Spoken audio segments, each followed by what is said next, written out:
Okay, so in the spoiler-free review, I said that I had to go on and watch Love and Thunder again in order to essentially try and figure out what it was about the movie that I did not enjoy.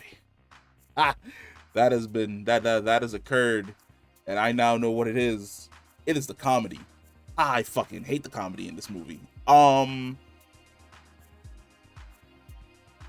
With Thor Ragnarok, I always felt as though the comedy fit the scene. And what I mean by that is when I'll give you a perfect example. When Hela shows up on Asgard, right? She gives like this big speech. She's like, "I'm Hela, firstborn of Asgard, queen of all Asgardians and of the seven realms. Odin's firstborn, and the princes are deceased. Yada yada yada yada." And Warrior Three are like, "Whoever you are, wherever you've come from." And Hela's response in that situation is genuinely hilarious because she's like, "Whoever I am, did you not just hear what I just said?" That's good comedy. Good comedy complements the scene without compromising the character or the story that you're trying to tell. That does not happen in Thor Love and Thunder, like at all. And if you haven't clued in yet, this is essentially like spoiler talk slash angry rant for exactly why I don't like Thor Love and Thunder as much as I thought I did. Um Thor is an idiot. Like an idiot. So originally when we introduced to Thor, I would say in both the first Thor and Thor the Dark World, he was more of a naive alien where he wasn't used to Earth's customs and these were played for laughs. Like when he gets a drink and in the Norse drinking hall, when you want another, you smash it on the ground. He's like, "Another!" Like, that's funny because it's a fish out of water scenario. That was also played up in Thor the Dark World, but this time the roles were reversed, where this time it was Jane who was on Asgard getting used to the Asgardian customs. Thor Ragnarok essentially threw that out the window. And it essentially played up Thor as an idiot. Now, that worked in the essence of Ragnarok and the story that they were attempting to tell because Thor's idiotic decisions did not trump the emotional journey that he was on. So essentially, Thor being an idiot didn't compromise the emotional journey or the serious journey that Taika Waititi was trying to tell. In Love and Thunder, that is reversed. Thor's stupidity is like up here. And because it's up here, it is constantly ruining the emotional journey of not only himself, but all the other. No, I can't say all the other characters, because Jane isn't actually ruined in any way, shape, or form. But it ruins the emotional journey for a lot of the other characters in the room. Like a super serious scene. The children have been kidnapped. They're terrified. They're scared. They're in this shadow dimension of no color whatsoever. Heimdall's kid brings Thor to that world, and instead of offering words of reassurance, it's like a stupid speech.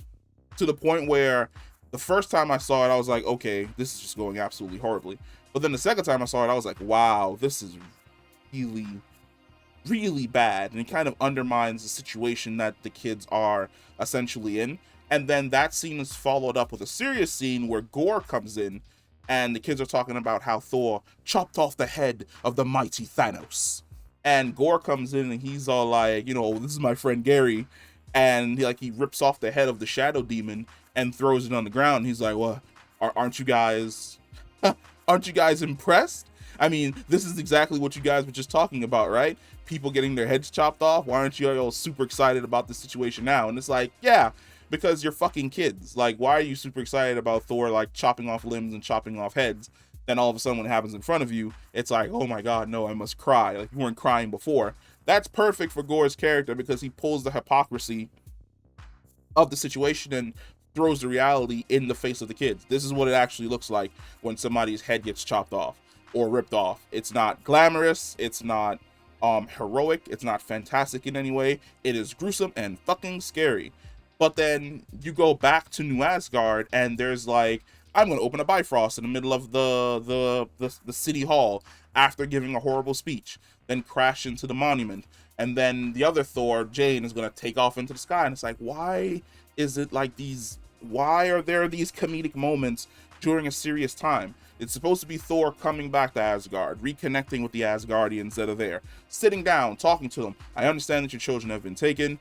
Me and King Valkyrie will do everything within our power to save these Asgardian children from Gorr. Short, sweet, to the point. You don't have to make a joke about the situation. Another thing, the Thor, Mjolnir, and Stormbreaker triangle thing. It's overplayed. It gets overplayed to a ridiculous degree. The very first time it happens, I think it's genuinely funny, where he's in the room and he's trying to pull Stormbreaker from Jane so that he can get it, and as he's trying to do it, he's trying to pull Mjolnir from Jane, and as he's trying to do it, Stormbreaker comes in from behind him and then like floats in front of him. And he's like, "Oh, hey, I didn't mean to summon you." And he grabs it. That's funny. Like, that's genuinely hilarious. I laughed at that when it happened. I laughed at it during the second viewing as well, because that's genuinely funny. Every other time it happens after that, it's like, come on now. Like, why are you two even fighting? Why is Thor having a crisis of hammers at this point in time anyway? Didn't we already solve this situation in Avengers Endgame, where he goes into the past and he calls Mjolnir to him and he gets Mjolnir and he's like, oh, still worthy. Then he goes back and now he's back in like battle Thor mindset where he's no longer depressed, and he calls Mjolnir and Stormbreaker, and literally in the middle of the fight, both him and Cap call the hammers. Cap gets Stormbreaker, Thor gets Mjolnir, and Thor goes, no, you get the little one. And he tosses Mjolnir to Cap and then pulls Stormbreaker to himself and then runs back into the fight. Where did this I need to get my hammer back type situation come from? Like, I do not understand that decision. The decision to essentially turn Thor into basically like a buffoon. Like, Thor's naive, but he isn't an idiot. Even in the comic books, he's naive to certain Earth customs, to certain alien customs, to certain situations that may be going on, but he's not a moron. The fact that Love and Thunder decides to take Thor in that direction, where he is an idiot throughout the entirety of the movie, where every single thing he does is stupid. Like, the backstory between him and Jane, that was supposed to be like a super serious story about what essentially happened between Thor the Dark World and, I want to say, Infinity War? No. Thor 1, Thor 2, Ragnarok happens before Infinity War. So what happens between him and Jane before Dark World and Ragnarok? Like, their relationship, why their relationship imploded, what happened to them that essentially drove them in different directions. It's a serious scene, because you see that they're in love and they're in the house and they're doing breakfast and they're doing couple things together, and it's great. But then you get to the point where, as Korg's explaining it, he's like, Jane, afraid of the relationship maybe ending or Thor getting bored of her, pushed herself into her work. Thor, afraid of the fact that Jane is human and eventually she's going to die and he might lose her in some way, shape, or form, began pushing himself into essentially helping the Avengers. And then that kind of separated them and pushed them apart. And you're like, wow, that's a super serious situation, with the fact that Jane's currently dealing with cancer. But in between all of those is bad comedy. And that bad comedy keeps on pulling the movie down. Because I feel as though if the comedy was essentially toned down, where the movie was about 30% comedy and I would say 70% emotional damage, because this movie is a lot of emotional damage, it would have been fan-fucking-tastic. I would have absolutely loved this movie across the board. Great. An example of them basically recycling jokes, the disguise joke from Thor Ragnarok, where Valkyrie finds both Thor and Banner in the crowd, and she's like, really, you're gonna walk around like people aren't gonna recognize you as, Thor Odinson, the god of thunder, the current champion? And he's like, not if I go like this. That's genuinely fucking hilarious. But then when they reach the God City, he does the exact same joke again, and I was like, come on, really? Again? Because he's like, oh, we could pretend to be so-and-so, and then we can just go like this. And I was like, come on, Taika. Same joke. You didn't need to make that joke. Like, you could have just stole some fucking robes or just presented yourself as Thor, God of Thunder, in the God City. There really wasn't any reason to hide his Asgardianness. Zeus. The way in which Zeus is essentially portrayed sucks. Like, Zeus is usually the Lord Sky Daddy. Like, the guy in charge. He is the guy in charge. But in this one, he's like a frat boy. Okay, that's fine. I don't mind it as much because we see him actually get serious in the post-credit scene, which is dope, at least for the character that they decide to introduce in the post-credit scene. So Zeus is going to more or less be the Zeus that you've seen in the comic books, which is good. The journey after that, where like they arrive to go and fight Gorr in the Shadow Realm, fan-fucking-tastic. Absolutely beautiful. That entire sequence is great. Where they're in the Shadow Realm, they land on the hold on, before that, there's basically an emotional story that they skip over, and that's in regards to Valkyrie.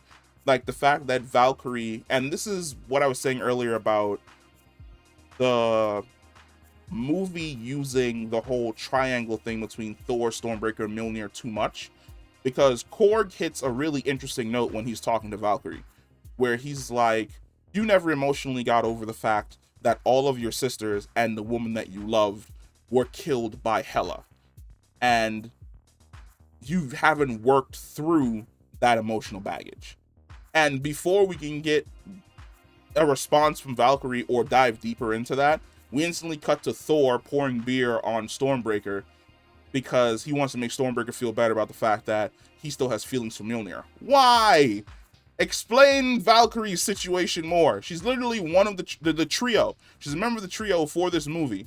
That's like a serious thing. The serious cut would have honestly been Valkyrie explaining to Korg that she hasn't gotten over the death of basically all her sisters and the woman that she loved. And then jumping to both Thor and Jane on the deck, trying to basically figure out what's wrong, and then Jane explaining to Thor that she has cancer. That's great. But then once again, before we could actually dive into that, the fucking goat starts screaming and we crash into the planet, and it's like, why? Why? Focus. Pick an emotional story. Invest in that emotional direction. And explore what's going on with that character. Because before we can actually dive into anything going on mentally with any of those characters, we get a comedic scene followed up by another emotional scene, followed up by a comedic scene, followed up by a serious scene, followed up by a comedic scene. You don't need that many comedic scenes. The serious and emotional stuff can literally carry the entire movie. I honestly feel as though you could probably drop the amount of comedy to around 5%, and the fantastic acting from Christian Bale, Chris Hemsworth, Natalie Portman, and I don't remember her name right at the moment, so we're just going to call her Valkyrie, Tessa Thompson, would have been strong enough to carry the entire movie straight on through. But the fact that you keep chopping up these scenes with spliced in comedy, not needed. Especially since we've seen the better version of this movie with the last movie that was Thor Ragnarok. Like, I know a lot of people were like, you liked Eternals more than this? Absolutely. And the reason why I said that is because when I first saw Eternals, I said what a lot of people didn't want to say, which is Eternals is being sacrificed to be the building blocks for future MCU movies. Because when I went to go see this movie the second time, I literally had someone to my right go, oh, those are Celestials from Eternals. Are the Eternals in this? And then later on, when they fight Gorr in the final room and you see the Celestial head roll over, and they were like, oh, so like the Celestials serve eternity? And I was like, bravo. Because for a lot of people who do not read comic books, who only go and see the movies, you need those building blocks so they can understand what exactly it is that they're looking at. Like when the two Celestials look into the room, that person was like, Celestial, saw it in Eternals, they created the Eternals, so they also count as gods as well, which is why they're in this city. When they saw the Celestial statue again in Eternity's room, they went Celestial again. They're here because they probably serve Eternity, and Eternity is their god. Building blocks, people. There's no building blocks in this movie. just bad comedy that really, really, really doesn't deserve a second viewing. Like, ooh, second time was rough. Usually I have like a blast the second time because I'm noticing a lot of the stuff that I missed. But for the most part, I feel as though the comedy was so cringe the first time through, I kind of caught all the Easter eggs that I wanted to catch and was turning my brain off when comedic scenes were happening because I really didn't give a shit. Guardians of the Galaxy are in this movie for like 5 seconds. They're in this movie for like the first 5 minutes, and then they are gone, and you never see them again. And it's like, well, okay. Like, I thought they were going to be in on this journey as well in some way, shape, or form. They're not. They're gone. Gorr running around killing gods, not here.